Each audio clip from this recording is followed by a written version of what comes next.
pessoal, tudo bem? Na aula passada, nós falamos sobre o início do segundo reinado no Brasil. E eu terminei o vídeo dizendo para vocês que algumas leis importantes foram aprovadas durante o governo de Dom Pedro II. Vamos ver então agora quais foram essas leis.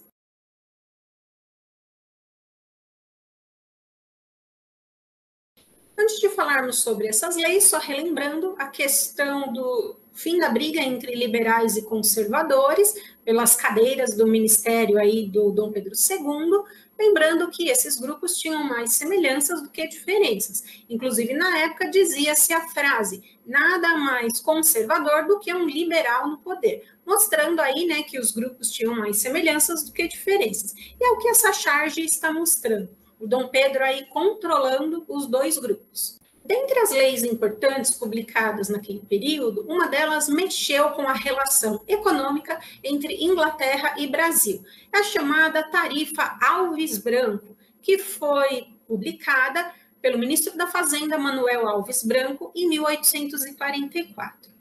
Ela faz referência ao seguinte: lembra que em 1810, com o Tratado de Navegação e Comércio, a Inglaterra vendia os seus produtos aqui no Brasil com taxas alfandegárias menores de 15%?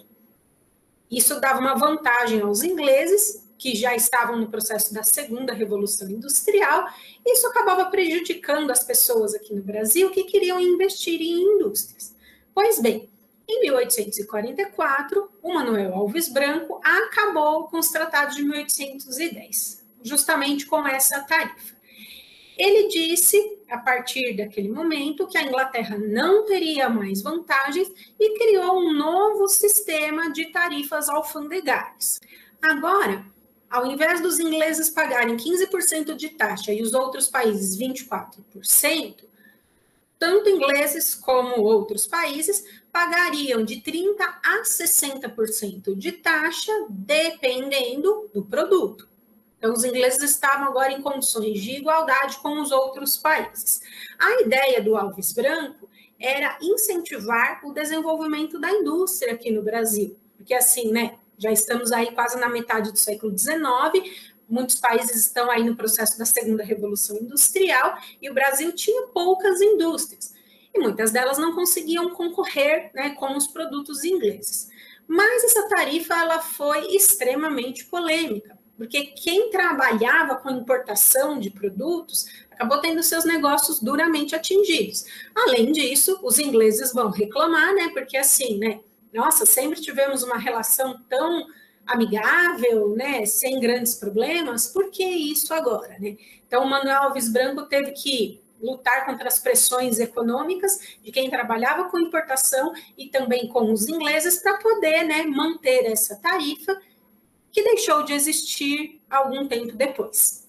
Em represália a essa tarifa Alves Branco, no ano de 1845, os ingleses criaram uma lei que recebeu o nome de Bill Aberdeen, que dava direito a eles, ingleses, de aprisionar navios negreiros em qualquer parte do oceano. Então, assim, como isso prejudicaria o Brasil? Lembrem-se que a principal mão de obra existente no Brasil até aquele momento era a mão de obra escrava. Milhões e milhões de africanos vieram para o Brasil para trabalhar como escravos. A ideia dos ingleses era aprisionar os navios negreiros que vinham aqui para o Brasil. Então, um duro golpe aí na economia brasileira, que agora era baseada principalmente no café. Então, assim, né, para prejudicar o Brasil, nós vamos acabar com a principal mão de obra deles. Aí, assim, né? Aí, o que acontecia com esses escravos? Alguns navios foram afundados, alguns outros voltaram para a África, mas aí, né, algumas dessas pessoas acabaram vindo em outros navios para o Brasil, mas o objetivo era aprisionar, né, esses navios, principalmente em águas brasileiras, para poder, né, prejudicar tanto quem trabalhava, né, com esse tráfico de escravos, mas principalmente a mão de obra, né, na economia brasileira.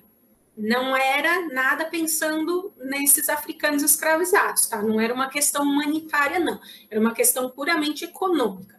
Então, para prejudicar o Brasil economicamente. Ninguém estava pensando no bem-estar dos africanos, não. E aí, para o governo brasileiro, as coisas começaram a ficar difíceis, e aí, em 1850, foi aprovada a Lei Eusébio de Queiroz. Essa lei proibia a entrada de africanos no Brasil, a entrada de escravizados no Brasil. Então, a partir de 1850, não poderia mais entrar escravos no Brasil.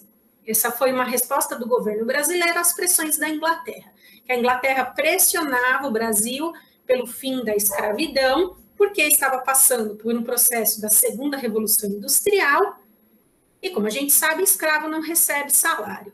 A ideia dos ingleses era que a escravidão fosse abolida para que esses escravos passassem a ser trabalhadores assalariados e pudessem comprar os produtos ingleses. Mais uma vez, não estava se pensando na questão humanitária. Eles não estavam pensando em acabar com a escravidão, porque é uma coisa horrível, cruel, porque maltrata essas populações, tira a população da sua terra, da sua cultura, da sua religião, não era nada disso. A questão era puramente econômica. E isso vai alterar os rumos da cafeicultura no Brasil, como a gente vai ver mais para frente. Em 1850 também foi aprovada a Lei de Terras. Essa lei acabou prejudicando o acesso a terras por grande parte das pessoas. A partir daquele momento, as terras públicas poderiam somente ser obtidas por meio de compra, com pagamento de impostos. Se você fosse estrangeiro e quisesse comprar uma terra aqui no Brasil, você deveria morar aqui por pelo menos 3 anos. Essa lei dificultou ocupações de terras, por pessoas mais simples, e dificultou o acesso dos imigrantes e de pessoas de poucas posses à terra também. Isso acabou favorecendo quem já tinha terras. Então, os grandes proprietários de terras que já eram ricos, eles tinham dinheiro para poder comprar mais terras. Então, esse acordo acabou beneficiando uma parcela importante da elite brasileira, que ficou contente e estreitou aí relações com o governo. Isso acabou criando o problema da concentração fundiária, da concentração de terras, onde poucas pessoas têm uma grande quantidade de terras, e camponeses, imigrantes, trabalhadores que tinham um sonho aí de ter um pedacinho de terra para sustentar sua família, acabaram não conseguindo realizar esse sonho, porque justamente não tinham dinheiro para comprar essas terras.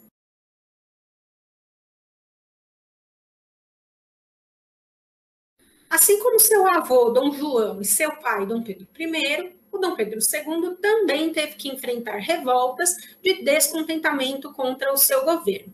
Vamos falar agora da Revolução Praieira, que ocorreu entre os anos de 1848 e 1850 em Pernambuco.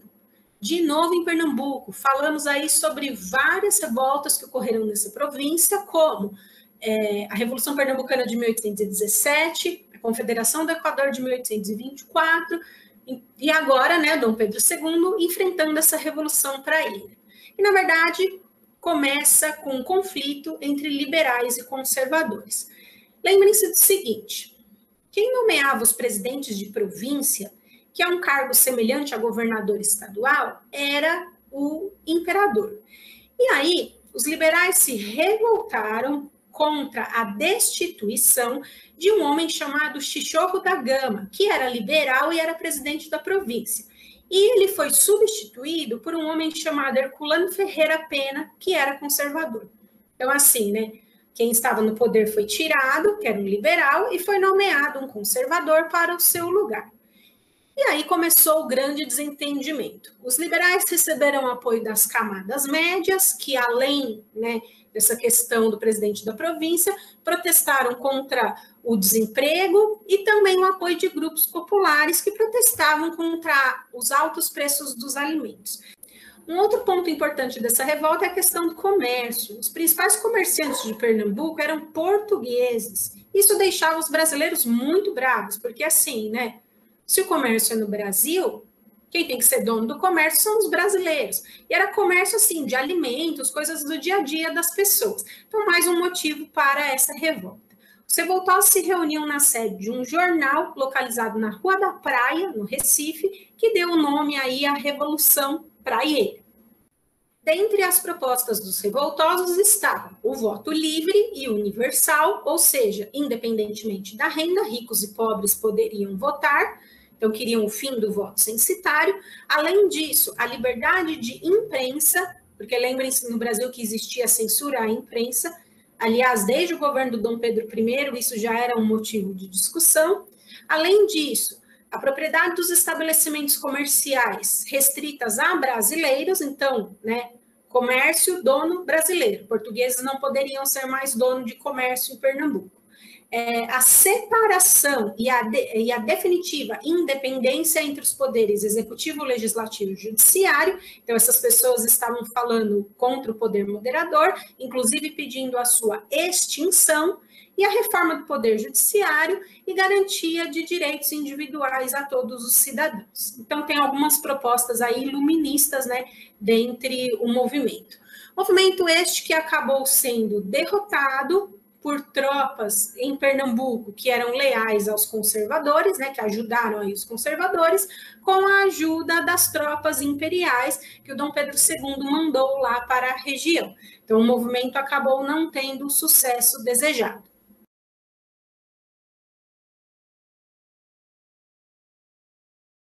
O governo do Dom Pedro II, politicamente falando, não foi exatamente um mar de tranquilidade. Como eu falei para vocês, ele era uma pessoa muito querida pela população, mas em relação ao seu governo, as pessoas tinham descontentamentos diversos. Na questão da economia, a coisa será diferente, principalmente por conta do cultivo do café. Mas sobre isso, a gente fala no próximo vídeo. Eu espero vocês lá, então. Tchau, até mais!